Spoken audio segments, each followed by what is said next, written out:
አፍሪካ ውስጥ ስድስቱ የበለጸጉ ሀገራት እነማን እንደሆኑ መረጃ ሰጣችኋለሁ። የምትገምቷቸው ሀገራት አይመስሉኝም። ምክንያቱም የአንድ ሀገር የብልጽግና ደረጃ የሚለካው በሂውማን ዴቨሎፕመንት ኢንዴክስ ነው። በዋናነት ምን ማለት ነው? የዛች ሀገር ዜጎች ጤነኞች ናቸው ወይ? የዛች ሀገር ዜጎች የተማሩ ናቸው ወይ? የዛች ሀገር ዜጎች የገንዘብ ነፃነት አላቸው ወይ በሚለው ነው ስፔሲፊክሊ የሚለካው እንጂ በጥቅል ጠቅላላ ሀገራዊ ምርቱ ባለው መጠን አይደለም። እና ዩኤንዲፒ ይሄን ለመለካት የሚጠቀምበት ስልት አለ። የሂውማን ዴቨሎፕመንት ኢንዴክስ ይባላል። እና ዋናው የጤናን መለኪያዎች፣ የትምህርት መለኪያዎች እና የገቢ መለኪያዎች ነው።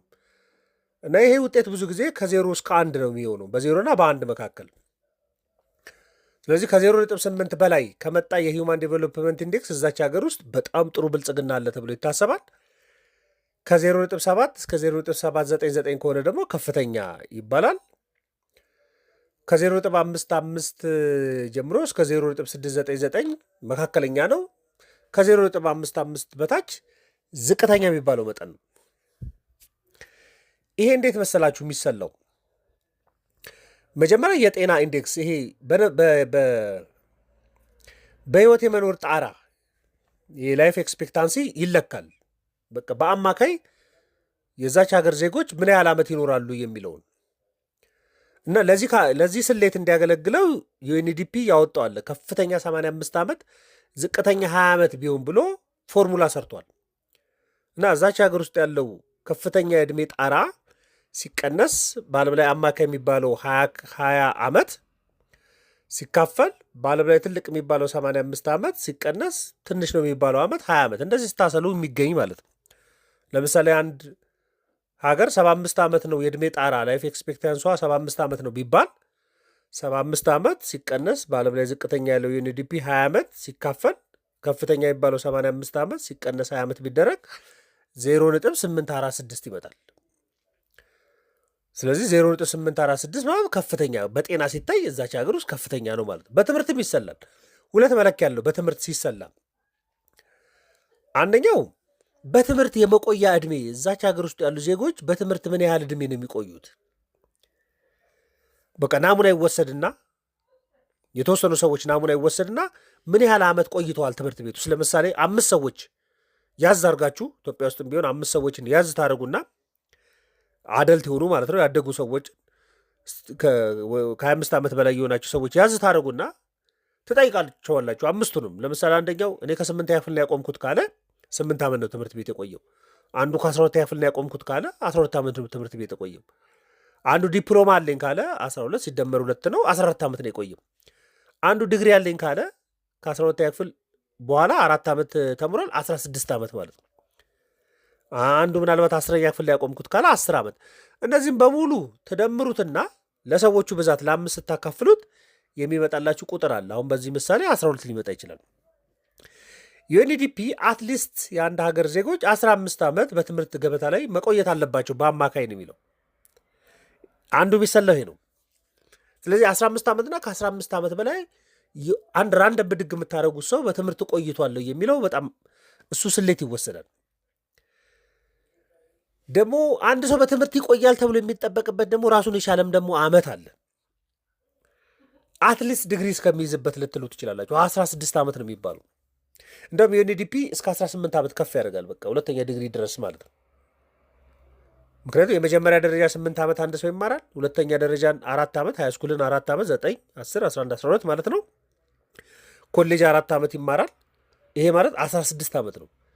ከዲግሪ በኋላ 2 ዓመት ደግሞ ለማስተርሱ ቢማር 18 ዓመት ይማራል ብሎ እንደማሰብ ዩኤንዲፒ ያስቀምጣል። ስለዚህ ምን ያህል ዓመት የተማሩ ናቸው የሚለውን ይወስዳል። ስለዚህ የዛች ሀገር በትምህርት ቅድም በምላቸው 5ቱ ሰዎች ሲጠየቁ 12 ዓመት ቢሆን አማካዩ ዩኤንዲፒ ጥሩ የሚለው 15 ዓመት ስለሆነ ይህን ስታሰሉት 12 ሲካፈል 15 0.8 ሊመጣ ይችላል። ጥሩ የሚባል ይሆናል። አንድ ሰው በትምህርት ይቆያል ተብሎ የሚጠበቀው በአትሊስት 18 ዓመት ነው የሚባለው። በአማካይ ያለው 16 ዓመት ከሆነ 16 ለ18 ሲካፈል የሚመጣው ቁጥር ማለት ነው። የሁለቱም ሚን ይወጣል። የሆኑ ራንደም ሰዎች ተወስደው ምን ያህል ጊዜ ቆይቷል የሚለውና አንድ ሰው በትምህርት ውስጥ ይቆያል ተብሎ የሚገመተው ይወሰድና የዚህ ሚን ይሰራል። ይሄ የትምህርት ጥራትን ይናገራል። በቃ ትምህርት መሰረተ ልማቱ ምን ይመስላል፣ ማንበብና መጻፍ የሚችሉ ሰዎች ቁጥር፣ የተማሩ ሰዎች ቁጥር ይናገራል። ኢንከምም ደግሞ ይሰላል። ገቢ፣ የነፍስ ወከፍ ገቢ ይወሰዳል እና ዩኤንዲፒ ከፍተኛ ብሎ ያስቀመጠው አለ የነፍስ ወከፍ ገቢ አንድ ዜጋ ምናልባት $75,000 ዝቅተኛ $100 ብሎ ነው የሚያሰላው ለስሌት እንዲመቸው ነው። እና የአንድ ሀገር የነፍስ ወከፍ ገቢ በላን ውስጥ ይቀመጥና ቁጥሩ ትልልቅ ስለሚሆን ቅድም የላይፍ ኤክስፔክታንሲን እንዳሰላለው ማለት ነው። የገቢ በቃ ላኖፍ የዛች ሀገር የነፍስ ወከፍ ገቢ ሲቀነስ $100 ሲካፈል ትልቅ የሚባለው በዓለም ላይ $75,000 ቢኖር ሲቀነስ $100 ስታደርጉ የሚገኝ ስሌት ነው። ይሄ ሶስቱ ስሌት ተደምሮ የሚመጣ ውጤት ነው። ዘ ፓወር ኦፍ 1.3 ሲደረግ 1/3 ሲደረግ የሚመጣ ቁጥር ማለት ነው። ጥቅል ሀሳቡን ካያችሁት ይሄ ነው የሚሰለው። በቃ ዝም ብለን ጠቅላላ ኢኮኖሚ አደገ ማለት አንችልም። የዜጎች ጥራት፣ የመኖር ጥራት ማለት ነው መታየት አለበት። በዚህ መለኪያ መሰረት አፍሪካ ውስጥ የበለጸጉ ናቸው የሚባሉ ሀገራት ከ1 እስከ 6 አንደኛው ሲሸልስ ነች። እዚህ ተጻራሪውን ሀሳብም አቅርብላችኋለሁ። ግን ሲሸልስ በሂውማን ዴቨሎፕመንት ኢንዴክሷ በ0.848 ነው። ይሄ ማለት በጣም ከፍተኛ የሚባለው የላይፍ ጥራት አለ የሚባልበት ነው። ህዝቧ በጣም ትንሽ ነው፣ 102,000 ህዝብ ያለበትም። ግን ጠቅላላ ሀገራዊ ምርቷን ብታዩ $1.7 ቢሊዮን ነው። የኢትዮጵያ 100 ምናምን ቢሊዮን ዶላር ነው። የሲሸልስ $1.7 ቢሊዮን ብቻ ነው። ግን ትምህርት ሴክተሯ ጥሩ ነው። የአስተዳደር ጉድ ገቨርናንሷ ጥሩ ነው። ስለዚህ የተጣራ ህይወት አላት ማለት ጠቅላላ ኢኮኖሚያ ግዙፍ ነው ማለት አይደለም ትርጉሙ። ምናልባት ሰዎች የውጭ ባለሀብቶች ኢትዮጵያ ነው ኢንቨስት ለማድረግ የሚፈልጉት ከሲሸልስ ይልቅ። ምክንያቱም ኢትዮጵያ ያለው ጠቅላላ ሀገራዊ ምርት እድገት ፈጣን ነው። የጠቅላላ ሀገራዊ ምርት ድርሻው በጣም ብዙ ነው። ለመኖር ግን ብትሏቸው ደግሞ የሚፈልጉት ሲሸልስ ሊሆን ይችላል። ሁለተኛው ሞሪሼስ ነች። ሞሪሼስም 0.8 በጣም ትልቅ የሚባል ነው። ሞሪሼስ የ1.2 ሚሊዮን ህዝብ መኖሪያ ነች። ግን ጠቅላላ ሀገራዊ ምርቷ ወደ $15 ቢሊዮን ነው። በቃ ቱሪዝም ላይ በጣም ጠንካራ ነው። የፋይናንስ ሴክተሯ ጠንካራ ነው። አምራች ሴክተሯ የጉድ ገቨርናንስ በጣም ጥሩ ነው። የኢኮኖሚ ዳይቨርሲፊኬሽንም አላት የምትባለው ሀገር ትንንሽ ሀገራቶች ናቸው እነዚህ።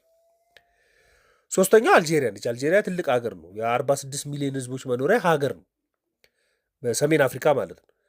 እና የሂውማን ዴቨሎፕመንት ኢንዴክሷ 0.76 ነው። ይህም ከፍተኛ የሚባለው ነው። እና ጠቅላላ ሀገራዊ ምርቷም $260 ቢሊዮን ነው። ከአፍሪካ አይ ቲንክ አራተኛ ነው። እና ነዳጅ እና ጋዝ ሽያጭ ላይ በጣም ጠንካራ ነው። የትምህርት ስታንዳርዷ ዓለም አቀፍ የሚባል የትምህርት ስታንዳርድ ነው ያላት። የህዝብ ጤና አቅርቦቷ በጣም ጠንካራ ነው። ስለዚህ ላይፍ ኳሊቲ ያለ የሚባልበት ሶስተኛው ሀገር አልጄሪያ ነች። አራተኛዋ ግብፅ ነች። በጠቅላላ ሀገራዊ ምርት ካያችሁ ግብፅ ሁለተኛ ነች በአፍሪካ። በሂውማን ዴቨሎፕመንት ኢንዴክስ በኑሮ ጥራት ካላችኋ ደግሞ አራተኛ ነች። ግን ሂውማን ዴቨሎፕመንት ኢንዴክሷ 0.754 ነው። ከፍተኛ የሚባለው ነው፣ በጣም ጥሩ የሚባለው ነው። እና የ110 ሚሊዮን ህዝቦችና ከዛ በላይ መኖሪያ ነች። $400 ቢሊዮን ካፒታል ጠቅላላ ሀገራዊ ምርት ያለው ኢኮኖሚ ነው። አምራች ክፍሉ ጠንካራ ነው። ማኒፋክቸር ሴክተሩ፣ ቱሪዝሙ ሴክተር በጣም ጠንካራ ነው። ሎጂስቲክ ጥሩ ነው። መሰረተ ልማት እድገቷ በጣም ጥሩ የሚባል ነው። አምስተኛ ቱኒዚያ ነች። ይችም የሰሜን አፍሪካ ሀገር ነች። የሂውማን ዴቨሎፕመንት ኢንዴክሷ 0.74 ነው። ከፍተኛ የሚባለው ነው ይሄ። እና 12 ሚሊዮን ህዝብ የሚኖርባት ሀገር ነች። ከጠቅላላ ሀገራዊ ምርቷ ግን $55 ቢሊዮን ነው። እና በትምህርት ጠንካራ የትምህርት ስርዓት ያለበት ነው። የጤና አጠባበቅ በጣም ጠንካራ የሚባለው ነው። የጤና ቱሪዝሙም ጠንካራ ነው። ስድስተኛ ደቡብ አፍሪካ ነች። በጠቅላላ ሀገራዊ ምርት ካየን ደቡብ አፍሪካ አንደኛ ነች። በሂውማን ዴቨሎፕመንት ኢንዴክስ ካየና ስድስተኛ ነች። ባለሀብቶች ሄዳችሁ ኢንቨስት አድርጉ ብትሏቸው ደቡብ አፍሪካ ኢንቨስት ለማድረግ ይፈልጋሉ። ግን ኑሩ ብትሏቸው ሊመርጡ የሚችሉት ሲሸልስ፣ ሞሪሸስ ምናምን ሊሆን ይችላል። ሂውማን ዴቨሎፕመንት ኢንዴክስ ላይ ያለ ውጤት ኢንቨስት ለማድረግ የሚጋብዘው ሳይሆን ለመኖር የሚጋብዘው ነው። እና የደቡብ አፍሪካ ሂውማን ዴቨሎፕመንት ኢንዴክስ 0.74 ነው። የ60 ሚሊዮን ህዝብ መኖሪያ ነች። 62 ምናምን ሚሊዮን ህዝብ መኖሪያ ነች። እና ወደ 410 ቢሊዮን ዶላር ጠቅላላ ሀገራዊ ምርት። በቃ የሰለጠነ የፋይናንስ ሴክተር ያለበት ነው። ስቶክ ገበያው በጣም ጠንካራ ነው። ወርልድ ክላስ የሆኑ ዩኒቨርሲቲዎች ያሉበት ነው። መሰረተ ልማቷ በጣም ጠንካራ የሚባል እንደው ካነሳ ነው አይቀር የኢትዮጵያ የሂውማን ዴቨሎፕመንት ኢንዴክስ ወደ 0.5 ነው የሚገመተው። ዝቅተኛ ከሚባለው በታች ነው። ላይፍ ኤክስፔክቴንሲ ወደ 68 ዓመት ነው። በትምህርት የመቆየ አማካይ የቆይታ ጊዜ እንኳን ከ10 ዓመት የሚዘል አይደለም። ይሄ የኢንካም ኢንዴክሱን ካየን እንኳን $2,500 ብዙም የበለጠ አይደለም በአመት ማለት ነው። ግን በኢኮኖሚስቶች አመለካከት ይህን ጉዳይ ከተመለከታችሁት ሂውማን ዴቨሎፕመንት ኢንዴክስ ማለት የህይወት ጥራት፣ የኑሮ ጥራት፣ የዜጎች በጤና የመኖር የመማር የገቢ ጥራት ማለት ከጠቅላላ ሀገራዊ ምርት ጋር ሁለቱ የተለያዩ ናቸው። ለምሳሌ ኢትዮጵያን ካያችሁ ጠቅላላ ሀገራዊ ምርቷ የሚያደርገው ከ9 ከመቶ በላይ ነው። ሞሪሽስ ብትሄዱ ጠቅላላ ሀገራዊ ምርቷ የሚያደርገው 4 ከመቶ ነው። የሞሪሽስ ምንም $15 ቢሊዮን ነው። ግን በሂውማን ዴቨሎፕመንት ኢንዴክስ ሞሪሽስ በጣም ከፍተኛ ነች። ኢትዮጵያ ኦልሞስት ለመካከለኛ የምትጠጋ ነች። ስለዚህ ኢንቨስተሮች ብዙ ጊዜ ኢትዮጵያን ነው ሊመርጡ የሚችሉት፣ ወይ ደግሞ እንደ ደቡብ አፍሪካ፣ ናይጄሪያ ምናምን ሊሆን ይችላል። ምክንያቱም ከፍተኛ የእድገት ኦፖርቹኒቲ አለ ብለው ስለሚያምኑ ማለት ነው። ደግሞ ትክክለኛ ነው። ግን ቤተሰቦች የት ነው በጣም መኖር የምትፈልጉት ከተባለ ጤና ጥሩ ሽፋን ያለበት፣ ትምህርት ጥሩ ሽፋን ያለበት፣ ለገቢ የማይጨነቁበት ሞሪሽስ ሲሸልስ ሊሆን ይችላል። የተሻለ ህይወትና ኳሊቲ ኦፍ ላይፍ ስላለ ማለት ነው። ስለዚህ ዴቨሎፕመንት ግሮዝ ላይሆን ይችላል። ግሮዝ ዝም ብሎ ሊመጣ ይችላል። ግን ዴቨሎፕመንት ብዙ ነገሮችን ያካተተ መሆን አለበት። በቃ ፈጣን እድገት፣ አንዳንድ ሀገራት ፈጣን እድገት አላቸው፣ ነገር ግን ዝቅተኛ የልማት ደረጃ ነው ያላቸው በሂውማን ዴቨሎፕመንት ኢንዴክስ ከተለኩ ማለት ነው። ይህ ዝግምተኛ የሆነ ዝቅተኛ እድገት ያላቸው ነገር ግን ከፍተኛ የህይወት ጥራት ያላቸው ሀገራት አሉ። አሁን እንደ ሞሪሽስ፣ ሲሼልስ ምናምን እንደምንላቸው ማለት ነው። ግን ይሄ የሂውማን ዴቨሎፕመንት ኢንዴክስ የማይለካቸው ጉዳዮችም እንዳሉ መረዳት በደንብ ያስፈልጋል። ለምሳሌ ዋጋ ግሽፈት እዚህ ውስጥ የለም። ዋጋ ግሽፈታቸው ምን ሆነ የሚለው እዚህ ውስጥ አልተለካም። ለምሳሌ ስራ አጥነት ምን ሆነ፣ ኢቭን የመንግስት አስተዳደር ጥራት በየአመቱ የሚወጣው የኢኮኖሚ ገቨርናንስ ኢንዴክሱ የለም እዚህ ውስጥ። ሙስና ደረጃው ምን እንደሆነ የለም። መሰረተ ልማት ጥራት አለ እዚህ ውስጥ አይለካም። የመኖሪያ ቤት አቅርቦት እንዴት ነው አለ የለም። እዚህ ይሄ አይለካም። ኢንካም ኢኒኳሊቲ እንዴት ነው ሀብታምና ድሃ መካከል ያለው ልዩ ይሄ የለም። የውጭ ምንዛሬ በበቂ አቅርቦት አለ የለም፣ ይሄም የለም። ግን ጥሩ የሚባለው ነው። አሁን በኢኮኖሚክስ ውስጥ በጣም ፐርፌክት የሚባል እድገትን የሚለካ መስፈርት አልተገኘም እስካሁን። እንግዲህ ሂውማን ዴቨሎፕመንት ኢንዴክስ ቀረብ ያለ ነው ለሰዎች ለኑሮ ለኪሽ ለጓዳ ቀረብ ያለ ነው የሚባለው እሱ ነው። ግን እሱም ቢሆን ክፍተት ያለበት። ለምሳሌ አንዳንድ ሀገራት ከፍተኛ ሂውማን ዴቨሎፕመንት ኢንዴክስ ሊኖራቸው ይችላል፣ ግን ከፍተኛ ስራ አጥነት ሊኖርባቸው ደግሞ ይችላል። በቃ የጤና ሽፋኑ ጥሩ ነው፣ ነፃ ነው፣ ፐርፌክት ነው ልንል እንችላለን። የትምህርት ደረጃ ሁሉም ሰው ተምሯል፣ በጣም ከፍተኛ ጊዜ ቆይቷል፣ አብዛኛው ሰው ዲግሪ ያለው ምናምን ልንል እንችላለን። የገንዘብ ነፃነትም አለ ልንል እንችላለን። ግን ከፍተኛ ስራ አጥነት ደግሞ ሊኖር ይችላል። እንደ ኢትዮጵያ ደግሞ ያሉ ሀገራትም ደግሞ ይኖራሉ። ፈጣን የኢኮኖሚ እድገት ሊኖራቸው ይችላል። ግን ሂውማን ዴቨሎፕመንት ኢንዴክሳቸው ደግሞ ዝቅ ያለ፣ በቃ ያልተማረ በጣም ብዙ ህዝብ የተሸከመ ኢኮኖሚ ሊሆን ይችላል ማለት ነው። ስለዚህ ሙሉ የሆነ የኢኮኖሚ የልማት መለኪያ ያስፈልጋል። በቃ ሁሉንም ያጠቃለለ መሆን አለበት። ለምሳሌ ሂውማን ዴቨሎፕመንት ኢንዴክሱም አንድ መለኪያ፣ የጂዲፒ እድገቱም አንድ መለኪያ። ምክንያቱም በየአመቱ ኢኮኖሚ የሚያመነጨው ገንዘብ ማለት ነው ሂውማን ዴቨሎፕመንት ጂዲፒ ማለት ነው። ዋጋ ግሽፈቱም ማኔጅ የተደረገ መሆኑን በቃ ተፈጥሯዊ መጠኑ ላይ ከ3 ከመቶ ያልበለጠ፣ ስራ አጥነቱም ተፈጥሯዊውን ያልበለጠ ከ3 ከመቶ ያልበለጠ፣ የድህነት መጠኑም ዝቅ ያለ፣ መሰረተ ልማት መኖሩ ብቻ ሰው መሰረተ ልማት መዳረሻው ጥራቱን የጠበቀ መሆኑን፣ የገቢ እኩልነት መኖሩን፣ በድሃና በሀብታም መካከል ያለው ይሄ በጣም ጊኒ ኮፊሸንት የሚባለው ያልተለጠጠ መሆኑን፣ የውጭ ቀጥተኛ ኢንቨስትመንት በአግባቡ የሚመጣበት፣ በቃ የተቋማት ጥራት ያለበት ይሄን ያካተተ መሆን አለበት።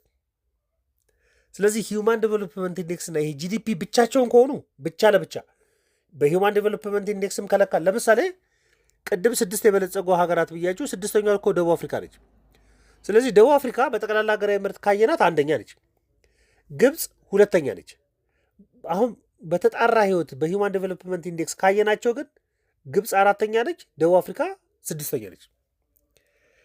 ስለዚህ በሂውማን ዴቨሎፕመንት ኢንዴክስም ከወሰድን ሲሼልስ $1.7 ቢሊዮን ብቻ ኢኮኖሚ ያለው ኢኮኖሚ በጣም ዝቅተኛ ነው።